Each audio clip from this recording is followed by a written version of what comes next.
Welcome back to the Your Golf Performance Podcast. We're joined with Ed Procter, one of Australia's leading amateur golfers who's currently on the men's golf team at Kansas City. How are you, Ed? Good, Brent. Thank you very much for having me. Appreciate it. It's a pleasure. We obviously met in person a few months back, and I said I'm going to get you on once you're over in college. So it's good to finally get you on. Do you want to just have a little bit of a chat? For the listeners, let's talk a little bit about your junior career, and then we'll get into the college stuff. Sure. Yeah. No, I enjoyed a pretty good junior career. I started golf when I was super young, ever since I could basically walk, and just loved competing. Had a fairly successful junior career, I'd say, like a couple of wins in a couple of those Adidas Junior Sixes next gen events, which helped kind of on my college pathway. But no, I really had a good junior career, met a lot of nice people, good connections, and made some lifelong friends, really. What handicap did you get down to? I was down to about a +5 and a little bit from memory at one point. Wow. I know it doesn't really matter too much, but it's something nice, little goals to set for yourself and that sort of stuff.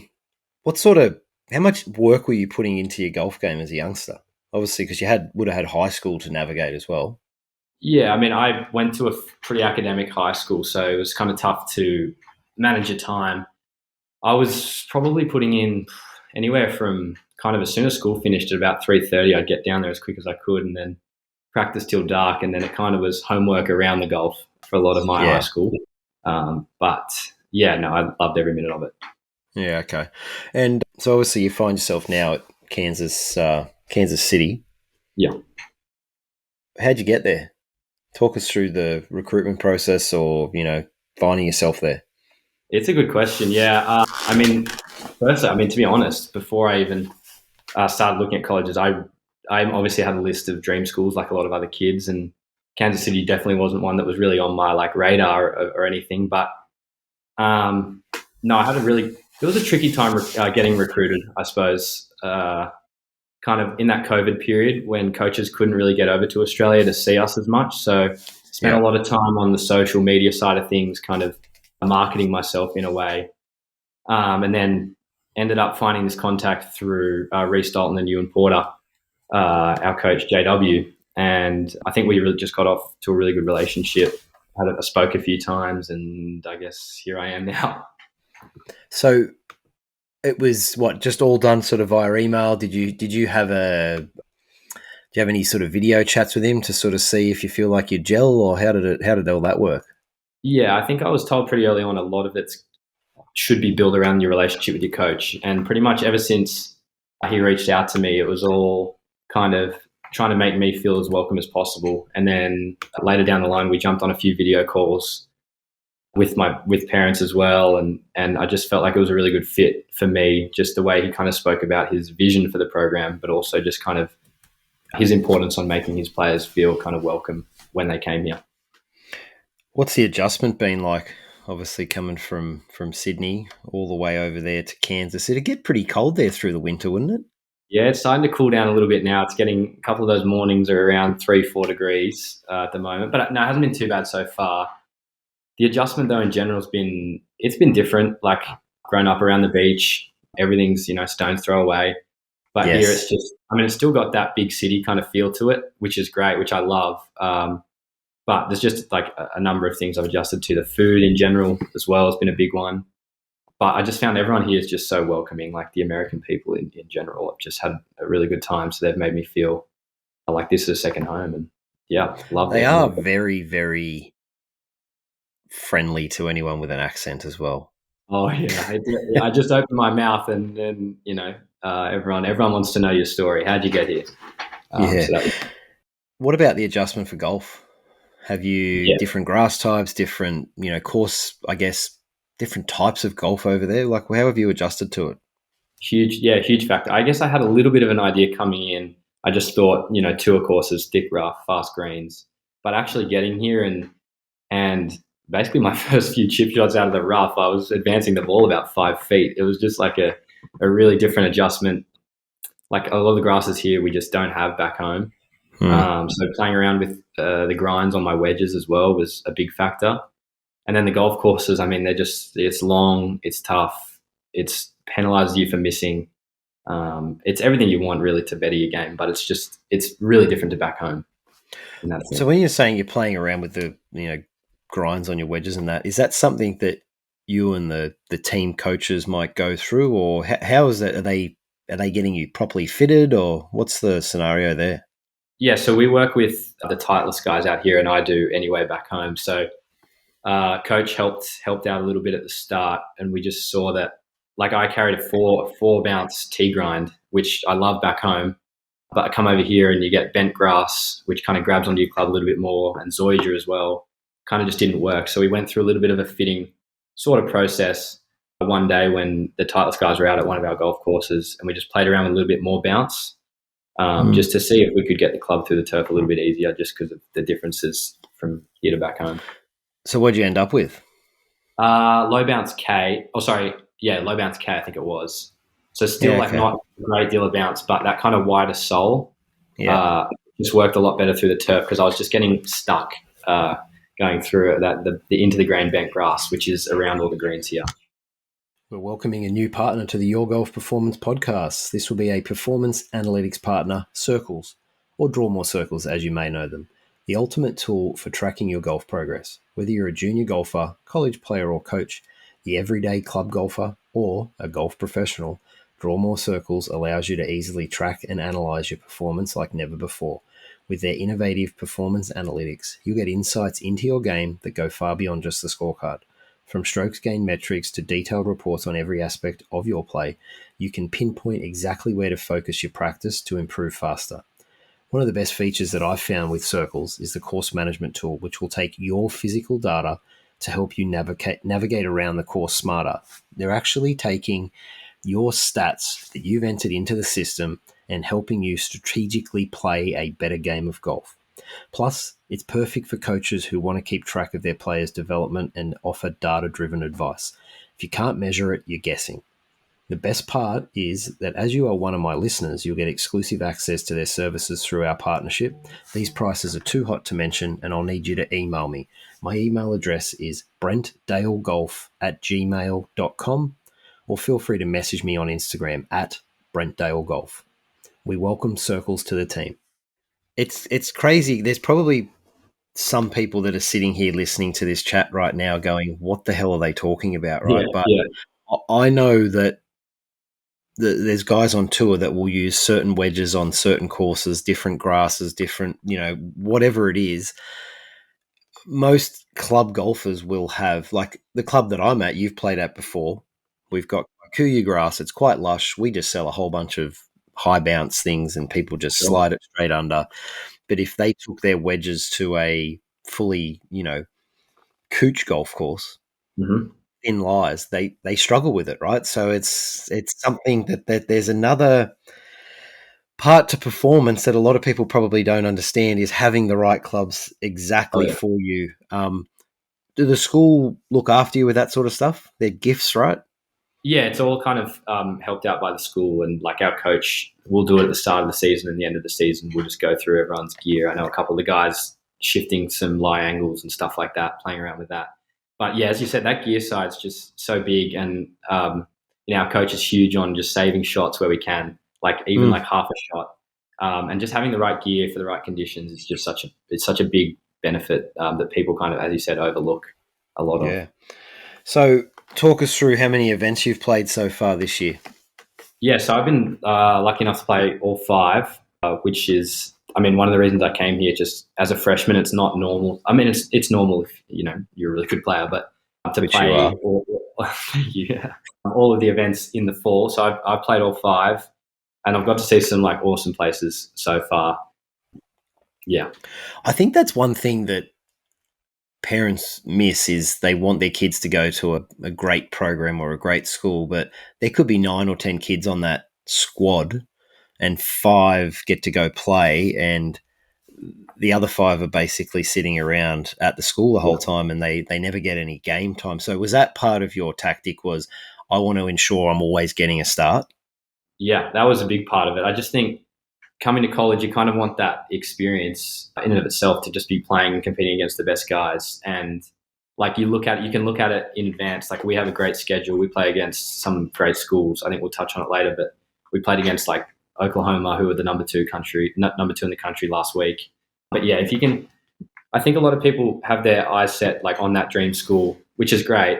But if you can find a place that you're going to get starting time, it's going to be huge in your development to see like where you're at against these guys as soon as possible. Without a doubt. How do they do qualifying at the start of the season, or how's Yeah. that all work? So every school's like different. We had quite a rigorous qualifying process because we're quite unique. We had a couple of guys leave us to some bigger schools last year. So we have 4 freshmen, including myself, which is super rare. So we did, I think it was somewhere between 9 rounds of qualifying for like the first event, just to get a gauge of kind of where everyone was at. And then if you're kind of playing well, like a top 10 or a top 15 in a tournament, you don't have to qualify. You're kind of exempt through it.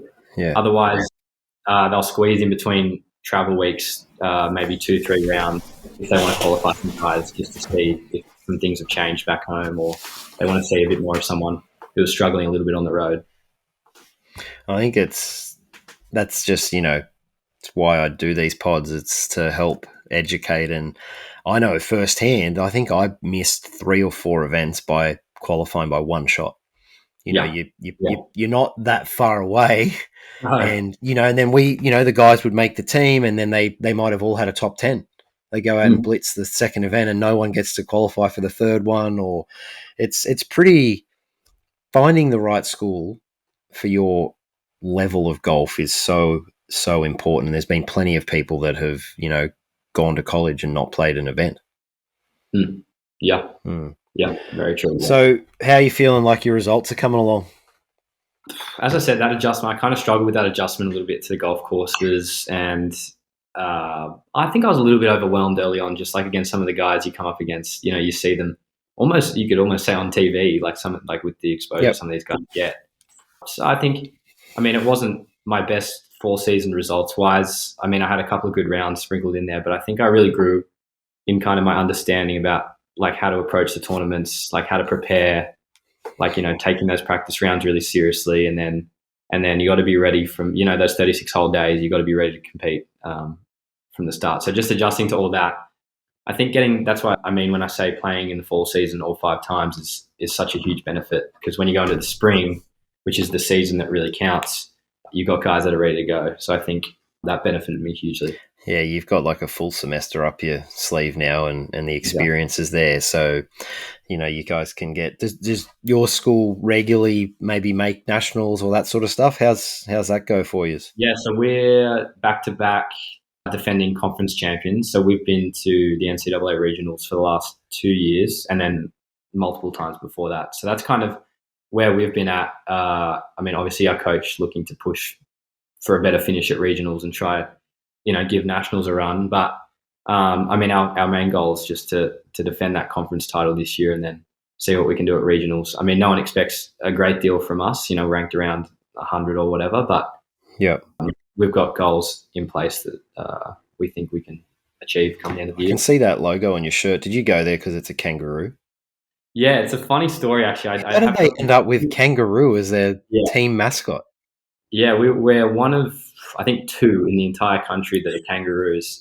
It's a funny story. I get questioned a lot from a lot of my playing partners. Did you just choose the school because it's a kangaroo? I didn't even know till I was pretty deep in the recruiting process. But it's a funny story. I think Walt Disney was in town ages ago, however many years ago that was, and he designed some logo. This is the actually original. This is the old one. So he did this kind of retro design, and then the city just kind of adopted it as their own. So there we have a little zoo in the city with like a couple of kangaroos, which is kind of funny. But yeah, big coincidence. Do you want to mention some of the other schools that you might come up against? Because being at those events, did the nerves, or like you mentioned, overwhelmed before? Like, you've played at a pretty high level, but then you're getting there and there is just the best of the best, and all these college players are outstanding. If they're in the top 5 and they're playing, they are, it's one thing getting to the school, but then you're actually on the playing team for some of these top ones. You're a gun. How's that been, adjusting to that? Yeah, as I said before, it was something that I had to like kind of adjust to and just get used to and realize that, I mean, anyone can beat anyone on their day, but yeah, as you said, like a couple of the good schools. I mean, at our last event that we just finished up at in Oklahoma, I mean, we came up against OU, OSU, that's Oklahoma State, Duke, Northwestern, like some really good schools. Wow. But yeah, it's just like learning for me that, you know, you can mix it with these guys. But yeah, I mean, I played with, in the last round, I played with a guy by the name of Stephen Campbell Jr., who's, I think he was number 13 on the PGA Tour U, which is like, I mean, that's exceptional. He's going to be a Corn Ferry Pro or whatever, or a Yeah. PGA Pro in the coming years. But it's just kind of cool. And yeah, it was a little bit overwhelming. But, you know, as I said, anyone on their day can give You'll anyone a run. adjust to it. Yeah.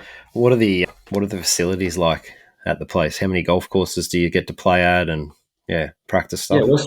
I mean, we don't have anything on campus, which you know, a few of the other big schools do. But we're super lucky with the course we play. We play, what is it, 4 golf courses we shift between throughout the week. Uh, you know, all like top golf courses. One of which hosts a Corn Ferry event, the Advent Health Championship, I think it's called, which is a Blue Hills Country Yeah. Club. So we play a lot of really nice country clubs. Really lucky, and we can just head out there whenever, which is so good. Practice facilities as far as like short game areas and that, they're all top notch.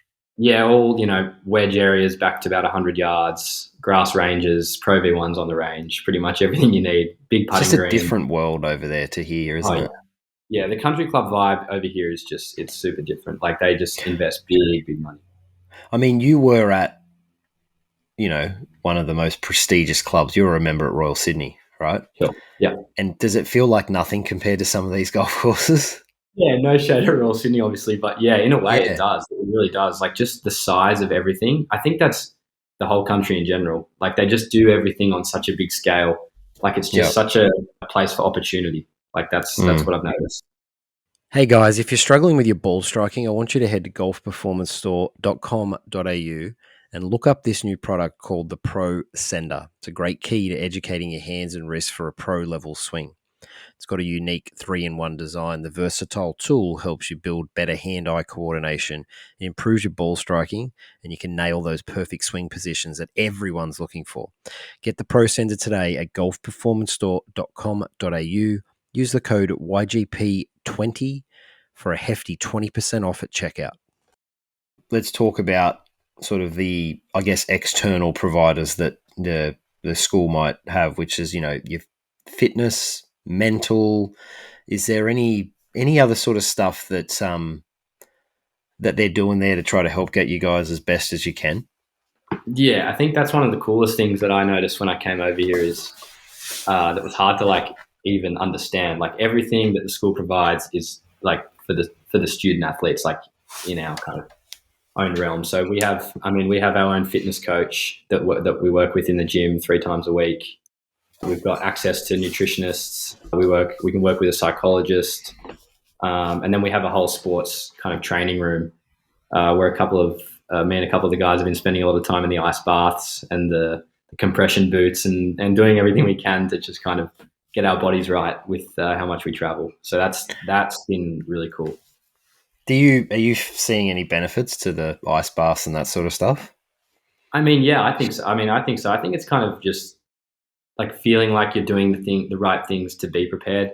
I mean, I'm not entirely sure of all the health benefits of all these Yeah, I things, get but what you're saying. If you feel like it's yeah, the right thing, it is the right thing type thing. yeah, I feel like it just makes you feel more prepared when you know, step up on the first tee. You feel like you've done everything you can to kind of get your body right. And yeah, it's really good to have those trainers there. Any kind of injuries or niggles or anything you need dealt with, they're there to help you. Yeah, that's awesome. Do you utilize the sports psych much?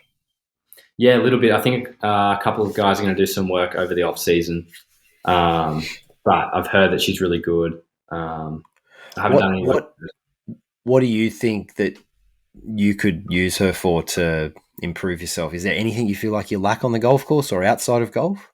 I think it was part of that adjustment coming over here, the confidence part, where it was just like you just can't afford to you know, get to a tournament and already feel like you're out of place in a way. So Mm, I think a few of the, I mean, we've got such a young team. Like at one tournament, we had 4 freshmen and a senior. So I think yeah, a lot of us kind of, it was hard to like lean on someone for that kind of advice. So I think working with a psychologist for all that sort of stuff can benefit anyone, really.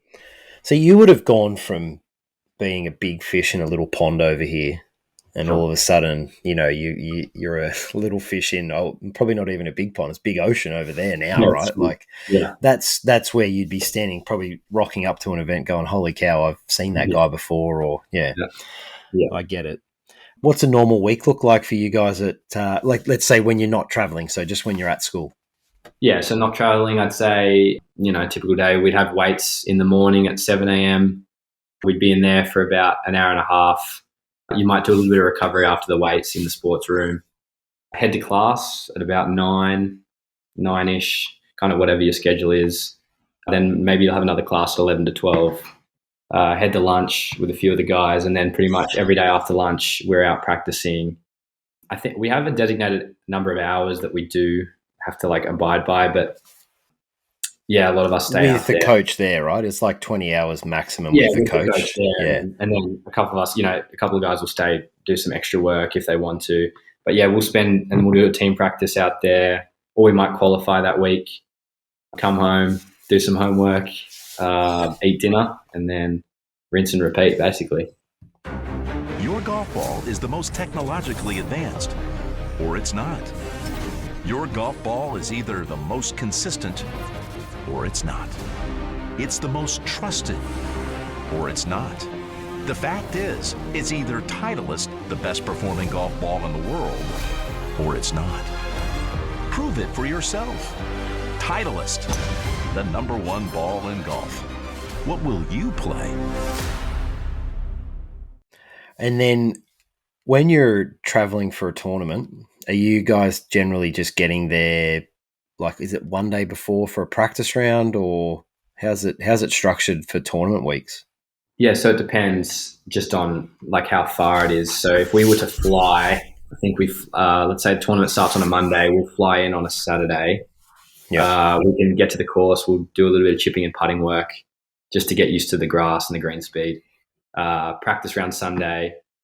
We'll do a little bit of practice that Sunday night and then get going on Monday and then back either Tuesday night or Wednesday morning, either or.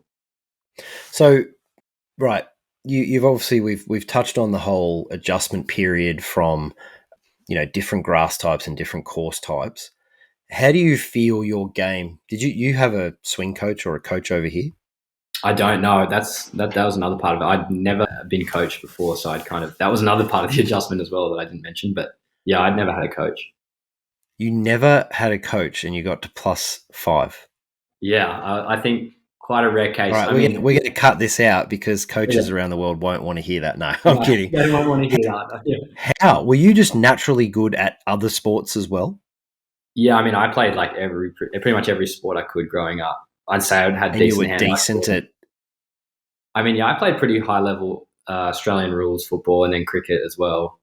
I used to run a little bit, so I mean, all these things kind of gave into my golf game a little bit in a way.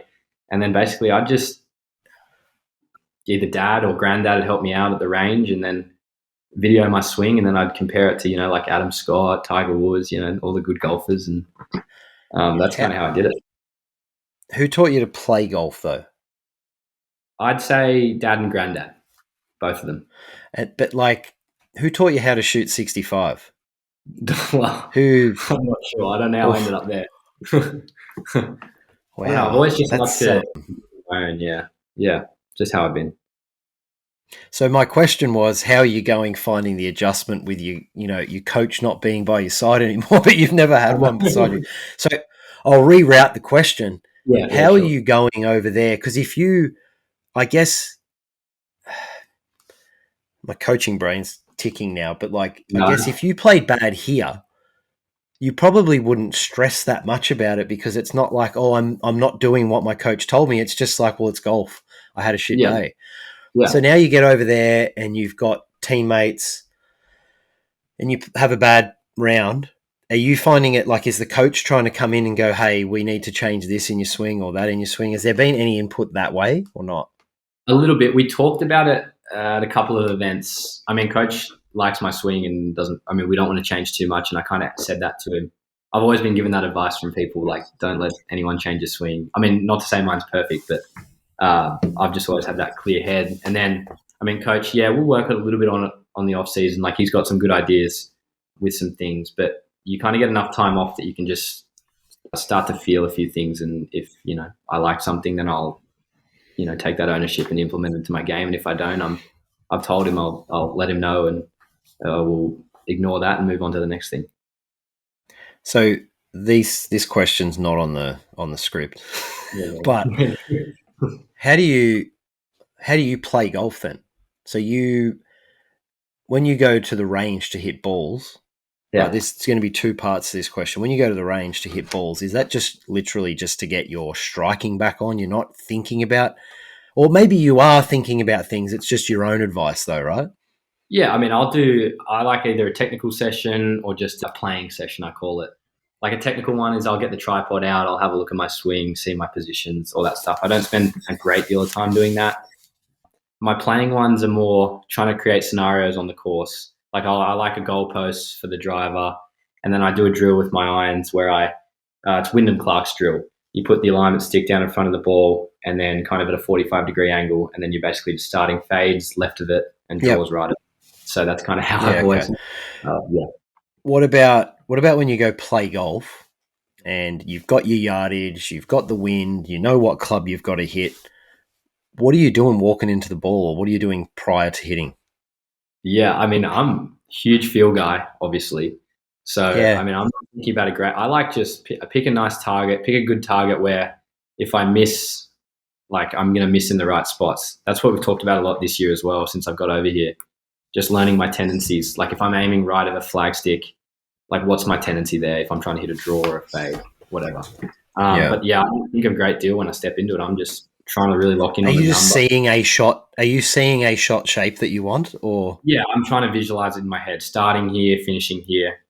And then as soon as I step... Do you turn it both ways? Yeah, I mean, I try to, yeah. Yeah, I mean, preference-wise, I like a fade with my irons and then draw with my driver, just preference. All right, so you see what you want to hit, and then when you get over the ball, everything just goes blank and you just hit the shot. Telling me about swing thoughts, I've got nothing going on. It's almost That's weird. Amazing. I love try and keep that for as long as you can. That's the goal. That's brilliant. All right, mate, we'll wrap up soon, but how are you keeping up with all your studies? You did say earlier you're at a pretty high-level academic school, right? So I'm guessing that the study is not really a big issue for you? No, it's not. I mean, it's not too difficult. It's literally just one of those things.